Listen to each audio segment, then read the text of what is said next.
mengajak teman-teman sejenak untuk menyimak hasil dari observasi kami dengan topik penurunan populasi di Jepang sebagai ancaman terhadap keberlangsungan populasi. Sebelum kami mulai, izinkan saya memperkenalkan anggota kelompok 3. Yang pertama ada saya sendiri, Gesha dan Sita Mandani. Lalu ada Aleta Zaskia, ada Gania Madani Putri Kemana. Lalu ada Muhammad Jeptal Kariski, ada Mei Finandika, dan terakhir ada Faza Binaya. Nah, pasar beli nanas, pulangnya makin berselada. Cakep. Daripada berlama-lama, yuk langsung saja kita simak bersama. Teman-teman, saya akan menjelaskan latar belakang dari penelitian kami. Penduduk asli itu pastinya memiliki peran penting dalam menjaga budaya, tradisi, dan keseimbangan lingkungan. Namun saat ini mereka menghadapi ancaman serius berupa penurunan populasi. Penyebabnya itu beragam, salah satunya seperti padatnya jam kerja di Jepang, sehingga penduduk Jepang itu lebih memilih untuk fokus pada karir dibanding menikah dan memiliki anak. Jika terus dibiarkan, penurunan ini bisa menyebabkan hilangnya identitas budaya dan kearifan lokal yang berharga. Oleh karena itu, penting untuk meneliti penyebab dan dampak dari penurunan populasi ini agar keberlangsungan penduduk asli tetap terjaga.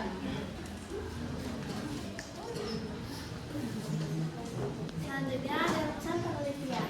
Yang pertama, mengapa penurunan populasi di Jepang dianggap sebagai ancaman terhadap keberlangsungan warga asli Jepang? Yang kedua, bagaimana upaya pemerintah dalam menangani penurunan populasi di Jepang pada saat ini?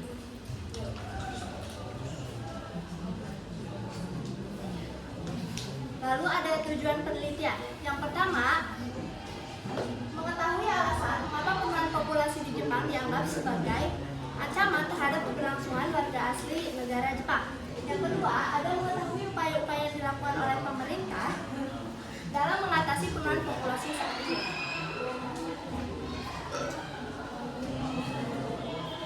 Lalu selanjutnya ada manfaat penelitian.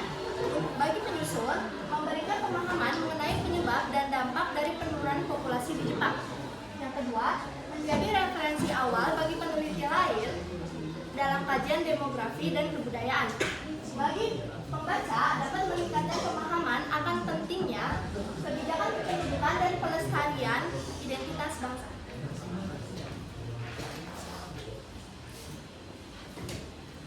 Penelitian ini menggunakan pendekatan campuran yaitu kualitatif dan kuantitatif. Alasan kami memilih kedua pendekatan ini karena permasalahan yang diteliti yaitu penurunan populasi di Jepang menggunakan isu kompleks yang tidak bisa dijelaskan saja. Pendekatan kualitatif penting untuk memahami makna, kebijakan, dan konteks sosial budaya. Lalu pendekatan kuantitatif agar memberikan dukungan data yang objektif dan struktur seperti statistik kelahiran dan kematian.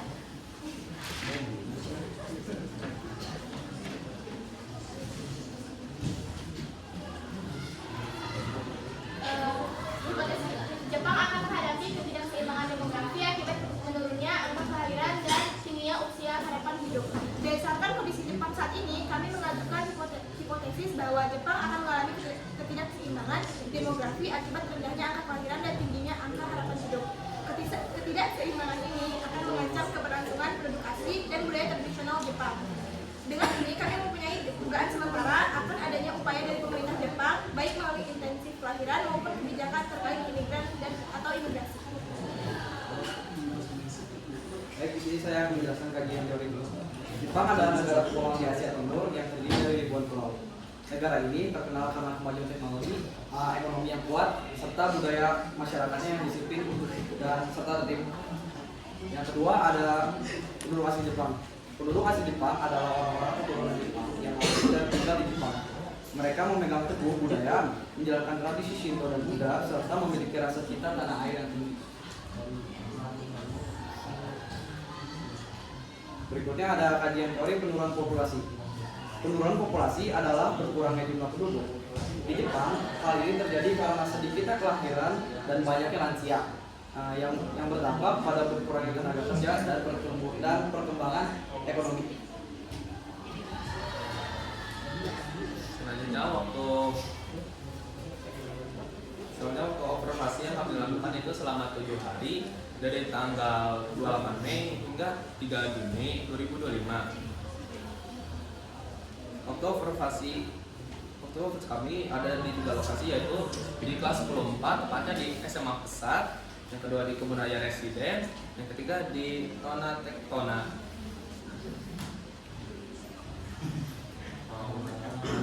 Teknik pengumpulan data kami gunakan ada 2, yaitu yang pertama angket. Data yang dikumpulkan melalui angket yang memungkinkan peneliti memperoleh informasi secara langsung dari responden. Yang kedua studi perpustakaan. Teknik ini dilakukan dengan mengumpulkan data dari buku, jurnal lainnya yang relevan. Lalu selanjutnya alat dan bahan yang kami gunakan: laptop, ponsel, internet, dan aplikasi pengolah data. Lalu bahannya adalah data sekunder, formulir digital atau Google Form. Selanjutnya saya akan menyampaikan hasil observasi dari penelitian kami. Hasil observasi ini menggambarkan kondisi penurunan populasi di Jepang dan dampaknya terhadap penduduk asli di Jepang. Hasil observasi kami menunjukkan bahwa populasi Jepang terus menurun hingga 124 juta jiwa pada tahun 2023. Akibat rendahnya angka kelahiran dan meningkatnya jumlah lansia yang memicu ketimpangan usia dan ancaman terhadap regenerasi serta budaya. Salah satu penyebabnya adalah pada tenaga kerja di Jepang, sehingga penduduk sana lebih memilih untuk fokus pada karir. Pemerintah Jepang sudah membuat kebijakan dan buka peluang kerja, namun hasilnya belum efektif. Kebijakan ini juga menimbulkan risiko besar terhadap pelestarian identitas dan budaya asli apabila tidak diimbangi dengan upaya pelestarian budaya yang menyeluruh. Kami juga telah menyebarkan angket dan berhasil mengumpulkan 35 responden. Sebagian besar responden menunjukkan bahwa mereka khawatir akan dampak sosial dan budaya dari penurunan populasi ini.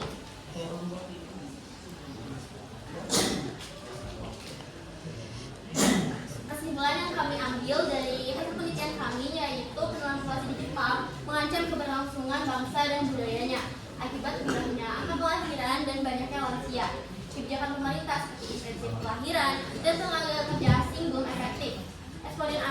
Responden angket menilai perlu sosialisasi cepat yang seimbang antara dukungan keluarga muda dan pelestarian budaya.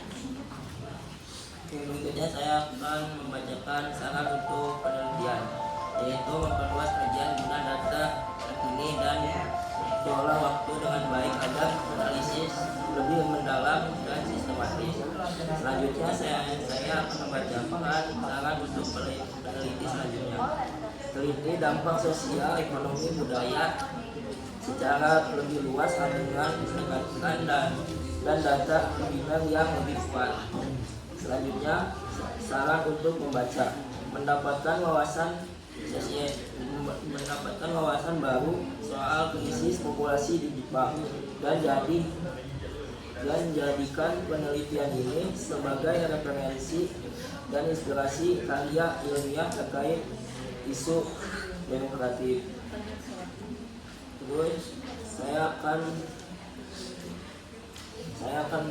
mengatakan berikut daftar pusaka dari sumber-sumber literatur yang kami pakai, yaitu salah satunya adalah CNBC Indonesia dan Lazuardi CSCHID dan Suara Surabaya Red dan Jepang Travel.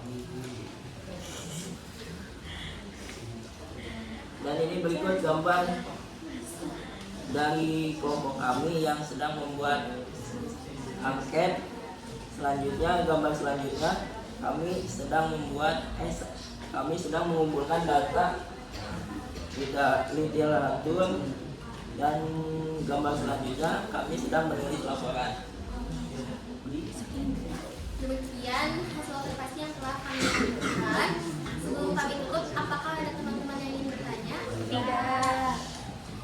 Kalau begitu izin kami tutup. Kami harap melalui presentasi ini kita semua dapat lebih memahami urgensi masalah ini dan pentingnya langkah-langkah nyata untuk menghadapi